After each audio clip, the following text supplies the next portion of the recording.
หุ่นเรยตักเลียมตาจังโตคานดูไบลัลฟานูเซคามาราเฮียนมีตำตักไงสานอาลาวตกโตเทรน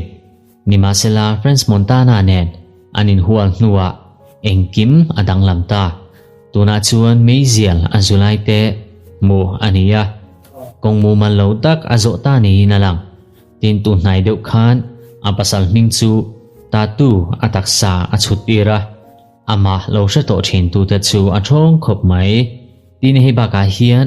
อาฟานูเนนมูดุนอันนิงไงโตโลบกเองทิลจีเงเซคามาราชุงาเฮียนเคงอาฟานูลตาเองวางินเงอมตักแห่งโซนช่างเตฮีอาชานนาเชตูรินอาตบทิ้งอินิโลเอ็นเวโดเนียเซคามารายินบานตางเชียตาปัสสัลอาเชนตักนูคานมีตั้มตักอาชงอินโคเวลปูมาเฮดไลน์อาเซียมงาลอันนินเชนนัวอาฟานูเอ็นกอลตูรินกดมาชวนเทียมจังอ่ะที่ชวนอาฟานูว่าอาริลรูซงอาเปียนูนีนัชูทิลดังซงอายะอังไงปอยโมเบร์อันนี้โซเชียลมีเดียอาฟานูเนนหุนันมังไลชูอาเซอร์ชินบกะอันนี้กุ้งไก่นัทุกเสียอาตาลังชินอันนี้นิมาเซลาอลันดานินมาราฮีมีตั้มตักมูเทลตูรินอาปิลโบเลเรียนูนีนาอาริลรูอาเปกบากะมิงเชียดนาเลียนตักละกะอานุนซูบุลจันชัดแลตุมันเนอันนูเรลเตะอามาแบรนด์ Divorce Perfume อารุนดิชวกเลตักนูอินโคเวลไงเวนอารุนโลงาละมีตั้มตักชวนอันนี้เช่นนะทุตสาอังอันง่ายอันนี้อินเดียรามาอินทีลิมนาโตสันวินทาร์เบโปรคริเกสอาลโลมัตเซอิตาตันเจสมานาโลดิงเอดิลิเกมซาปุยเซตุนเปียงอินเจนสังขันเมซิมัมโบนาซิดงเทดอนตุนาโลซอมเวลาดิโพซิตปกลาอัทโนินบริษัทสมติเดร์เทดอนบริษัทตุนา also มีหิมเฮีย UPI และ Bank Transfer มังอินติเทคริเกกสายการรีจิสเตอร์ลานิตินินโนมันอัทโนาดงตัวรินโลอินเซียกรูเบโรเลคริเกกซอมเวลา iPhone 17 Pro Max การ์ตินาดงเทนหุ่นนำจังลงในเบโรเลอีเชนเตสอมไลสอมลูมาเจนสัตุมโบนาซิดงเทดอนบริษัทตุนา also มีหิมเฮีย UPI และ Bank Transfer มังอินติเท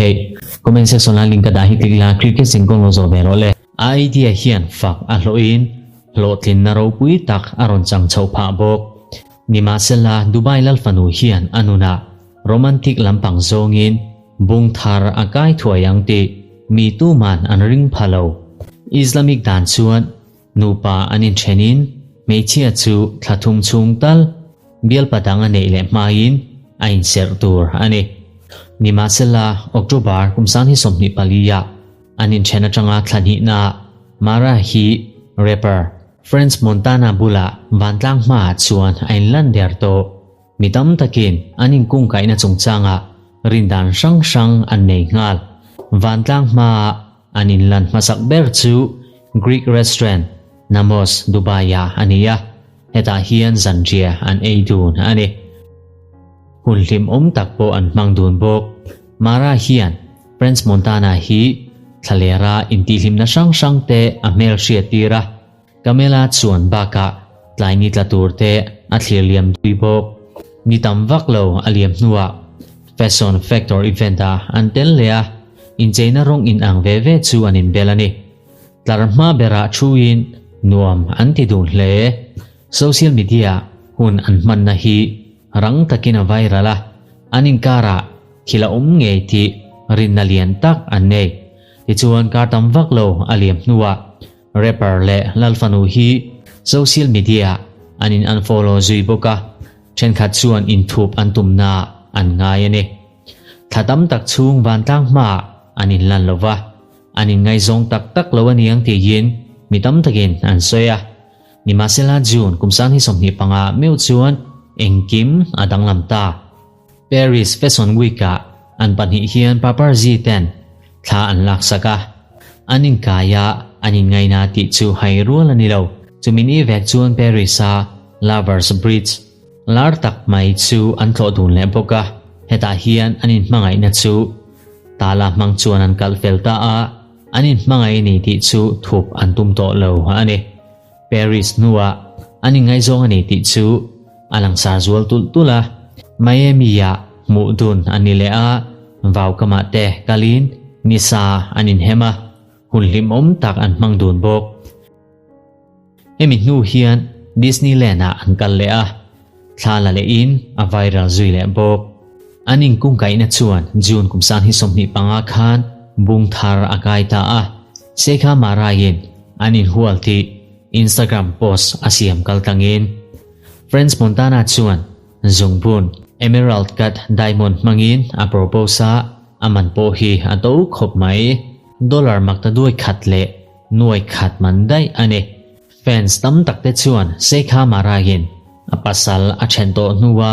hetianga hlim taka omle thei hi anlom pui hle ani nima sela mi then khatin zo na an nei tak chu Friends Montana hi atan mi thatak le midik tak ani emti chu ane an nun dan phung le an background in anglo lutuk chu mi tam tak ngai ti thalo tu ane Friends Montana hi a hun liam tua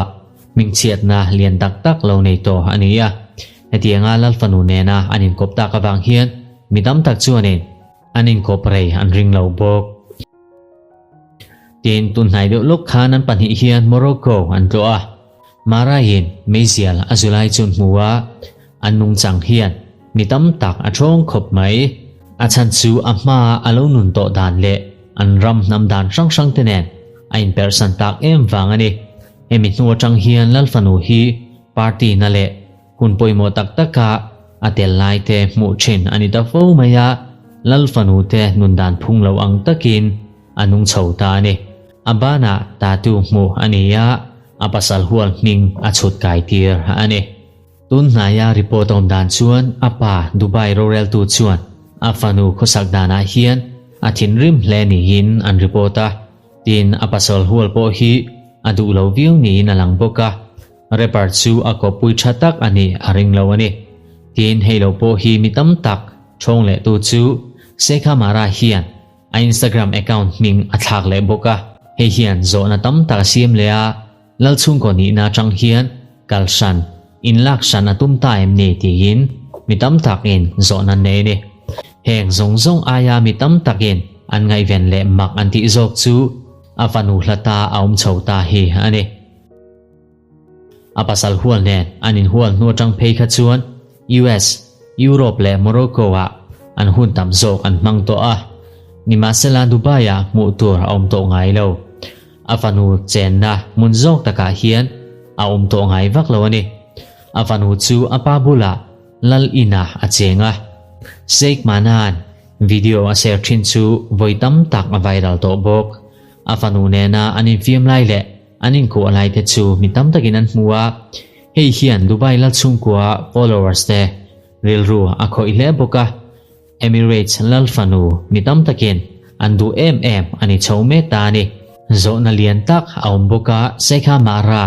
ngatinge aum ve ngai lo mi buide chuan an nu fa thalak an hudun to ngai lo ani amain Mara hian atan nu ni na poimo zia alo pho chuak to khania afanu pian ma thakhat la oma ka fa lo piang tur ngai sakhi katana thil poimo berani ti hin alo soito a kan fa te an ni turang ni tir hi apoimo a chutianga ti thei tur chuan keima nge po hi mitam tak en ton tur no thatak kaniangai ni ti hin Mara hian alo soito ane ni masala tuna chuan alo soitak te kha ama nge hian athai chevek to hewang hian mitam tak ama follow tu te chuan Mara hi ain thak danglam to ti hin an soi pha bok ane avanu nen anin hlat towa tuna chuan thil dang ngai poimo anei to thu thandan chuan apa in avanu hi awawa apasal hual nen anin zom na ti to pemo chun zom zel chu adu thanna adani nan soya nimasela avanu chu apa emo apu en kol na hnuaya aw mangai don thung nimasela thu chiang tak awmlo engtin nge anun chho zel don